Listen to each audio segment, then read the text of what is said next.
ফেনীবাসীকে বন্যা থেকে রক্ষায় ১,৫০০ কোটি টাকার প্রকল্প অনুমোদন দিয়েছে সরকার। মঙ্গলবার প্রধানমন্ত্রী তারেক রহমানের সভাপতিত্বে একনেক সভায় প্রকল্পটি অনুমোদন দেওয়া হয়।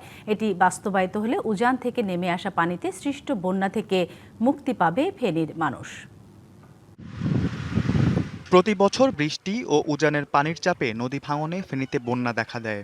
বিশেষ করে ২০২৪ সালের আগস্ট মাসের ভয়াবহ বন্যায় ফেনীতে অন্তত ২৯ জন মারা যান। পানিবন্দী হন লাখ লাখ মানুষ।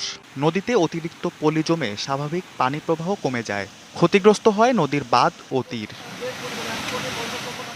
এমন বাস্তবতায় ফেনীর মুহুরী, কহুয়া ও সিলোনিয়া নদীর বাঁধ নির্মাণ ও নাব্যতা ফিরিয়ে আনতে ১,৫৪২ কোটি ১৬ হাজার টাকার প্রকল্প হাতে নিয়েছে সরকার। গত মঙ্গলবার একনেক সভায় প্রকল্পটি অনুমোদন দেয়া হয়। প্রকল্পটি বাস্তবায়িত হলে ফেনীবাসী ভয়াবহ বন্যা থেকে রক্ষা পাবে। বাড়বে এলাকার সেচ সুবিধা, কৃষি ও মৎস্য উৎপাদন। নদী দখল ও দূষণ প্রতিরোধ সম্ভব হবে। স্থানীয় অর্থনীতিতে সৃষ্টি হবে নতুন গতি। প্রকল্পটি অনুমোদনের খবরে উচ্ছ্বসিত ফেনীবাসী।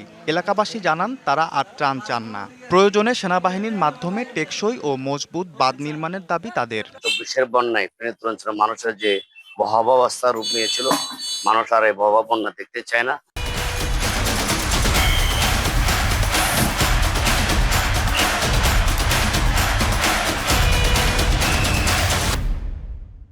এখানে কৃষকেরা, ব্যবসায়ীরা যখন বাঁধ ভাঙে সবাই আমরা ক্ষতিগ্রস্ত হই। মাননীয় প্রধানমন্ত্রীর নিকট আকুল আবেদন যেন এই কাজটা খুব সুন্দরভাবে হয় এবং খুব তদারকির মাধ্যমে হয়। প্রকল্পটি বাস্তবায়িত হলে ফেনীর ফুলগাজী, পরশুরাম, ছাগলনাইয়া, সোনাগাজী ও সদর উপজেলার বেসরকারি অবকাঠামো, কৃষি জমিসহ লাখ লাখ মানুষ বন্যার কবল থেকে রক্ষা পাবে।